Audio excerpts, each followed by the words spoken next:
See, we all knew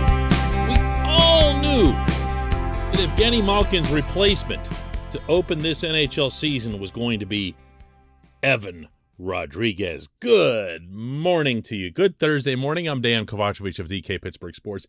This is Daily Shot of Penguins. It comes your way bright and early every weekday. If you're into football and or baseball, I also offer up daily shots of Steelers and Pirates right where you found this. Penguins and Red Wings have a preseason game tonight at Little Caesars Arena in Detroit. There will be one more after that. And then it's the real thing.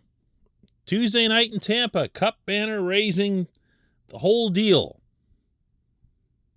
And when Mike Sullivan starts sending those guys over the boards, the first line's going to be Jeff Carter, Brian Rust, and maybe Jake Gensel. If not, it'll be Danton Heinen. The second line will have the usual wingers, Kasperi Kapanen, Jason Zucker, and Evan Rodrigues, right in the middle. Do not say you were not warned about this. Do not say you were not warned. I brought up his name all along.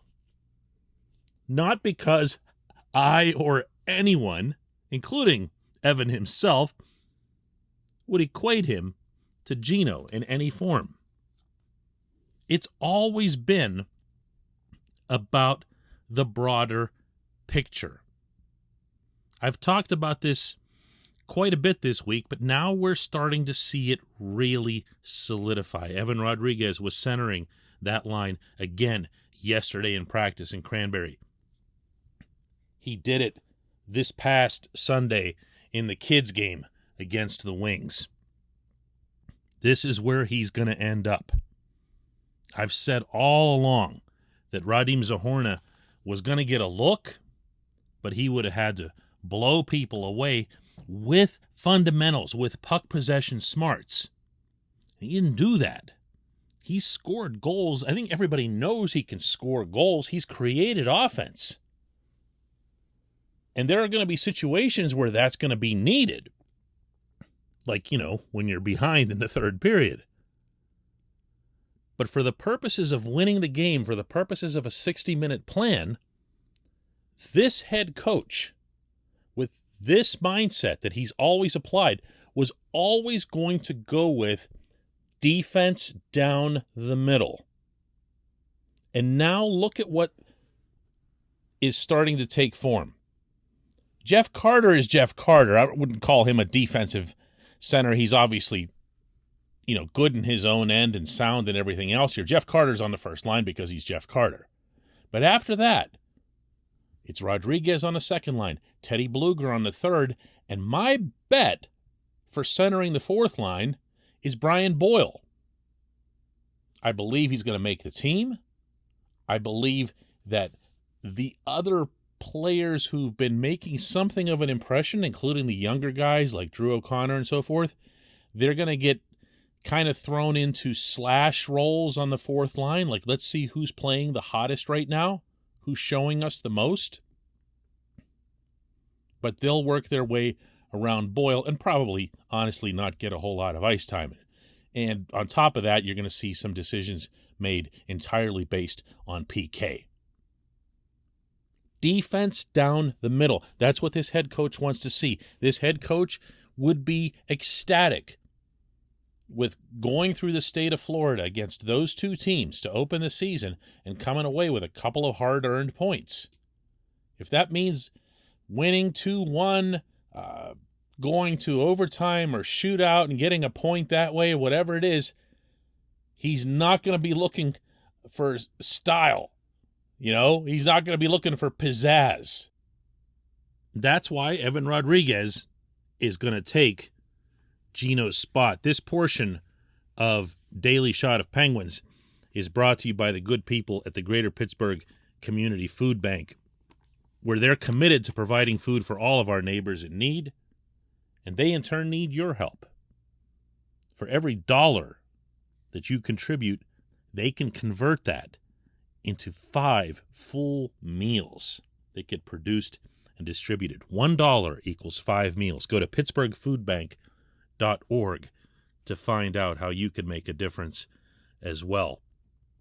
Evan Rodrigues spoke yesterday after practice in Cranberry about where the team is headed realistically over these final few days before the flight to Florida. Yeah, I think, when you have guys like that go down, everyone kind of knows they have to pick up their game, and, everyone gets an increased opportunity, increased role, and I think guys thrive on that. I think guys, relish it, want to have that chance, and, it'll be a nice chance for everyone to kind of prove themselves early on in the season and show what they can do. Mind you, I'm not here to cut up Evan Rodrigues. This is a sound hockey player. He doesn't belong on anybody's top six in almost any circumstance. But this is different. This is, two generational centers out and one head coach who believes that the best way to get through October, to get points off the Lightning, the Panthers, Maple Leafs are coming up. Not that the Maple Leafs are great, but the Maple Leafs score. You're not going to get into some kind of skate fest with them, certainly not with this roster. So Sullivan's setting things up now toward the kind of hockey that he believes will be necessary for the Penguins to get points out of games. I'm of the firm belief that the month of October will not be pretty for the Penguins, even if they get a bunch of points. Because I don't think the hockey will be pretty. I don't think what they're going to be doing will be pretty. You're not going to see a ton of goals. You're not going to see a bunch of highlights. You're going to see a whole lot of this. Evan Rodrigues, Teddy Bluger, and Brian Boyle, and hopefully, from the Sullivan perspective, all of the wingers following suit. I'm not a guy who looks at Evan Rodrigues and thinks, I'm going to make some kind of big pronouncement about what kind of player he is or what kind of impact he can have individually on the Penguins, even in this setting. I've always seen him as, well, this is going to sound mean, and I don't want it to, like a headless chicken type. I mean, he's just flying all over the place. He's a disruptor. Again, that's not a dig. That's something that you want if you're a head coach and you're looking to have the other team be less visible than you when you're on the ice. For better or worse, when Rodrigues is out there, you see him. He's fast, he's really light on his skates, and he's zip, zip, zip, zip, zip all over the place. So if he's doing that, and he's annoying the other team enough and winning the puck enough that they're not getting scoring chances, well, wonderful. Wonderful. That's ideal. We'll see how this all plays out, but this is what I've been talking about for quite a while here, that this was never going to be about who flashed talent or potential or turning the page to the young guys. Not now. Can't do that with Sid, Gino, and possibly Jake Genselak. Just can't. Evan Rodrigues is the guy. When we come back, just one question.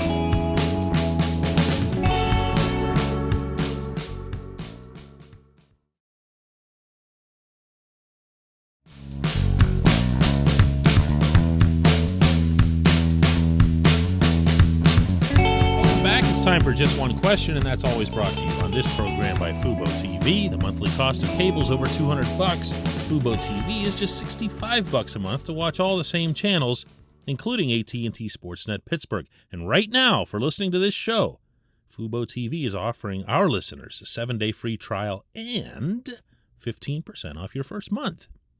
Just go to FuboTV.com/DK. Our J1Q comes from Mark Meidel, who asks, should the Penguins really be in a hurry to sign Malkin to an extension during the season, or wouldn't it be wiser to see how he bounces back from his knee injury? It would still be a pretty big mistake to invest $6 or $7 million a year in a star player at the end of the line. Mark, I agree with everything you say. And at the same time, I completely understand where the Penguins are coming from. This comes all the way from the top, meaning Mario Lemieux and Ron Burkle. They believe, undoubtedly in part because of Mario's own background, that the superstar, the generational talent, as I described him in the first segment, should be treated in a special way. So to an extent, you're going to see the Penguins pay for past performance. I know. They're not going to say that. No one wants to hear that. I'm just trying to be honest with you here. They're going to be paying him for past performance to an extent. But here's the thing, Mark. When you look at Gino's most recent seasons, the biggest issue, and this is not a small thing, obviously, is injury. He's also had stretches where he's been really hard to figure out. He's done some strange things. But most of those, as Gino's told me himself, were founded in a difficulty in getting his skating where he needed it to be. Once Gino gets the wheels going, everything is going. That still applies. I don't know how many people here would have the stomach to put Game 6 against the Islanders back on and watch it in full. But I was there and covered it and still did that. And the best player on the ice by about a zillion miles was Gino, playing on a knee that he knew at the time was going to have to get cut. He knew that, gave it 1,000,000,000%, and was just a force like no one else out there.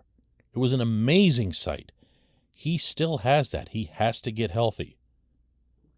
Knee surgery in 2021 is not what it was 20, 30 years ago. This is, I was about to say, pretty cut and dried situation. I didn't want to make light of the scalpel. But it's not something that is real iffy. When players come back from knee surgeries, their knees come back stronger than they were before it got hurt. I don't want to gross everybody out and get into why, but it's a pretty simple part of the human body. It's eminently correctable. So I'm not that worried about the knee. I'm not that worried about the performance. I wouldn't want to see a deal that would look anything like Alexander Ovechkin's in Washington, where he's getting paid till he's 40 years old, close to $10 million a year. Ovechkin's in his own category, meaning what he means to that franchise. He means everything to that franchise. He is that franchise. He's going to be chasing Wayne Gretzky's goals record, for crying out loud. They don't have half the fans in that building that they currently do without Ovechkin. So I understand what Washington did and why this summer.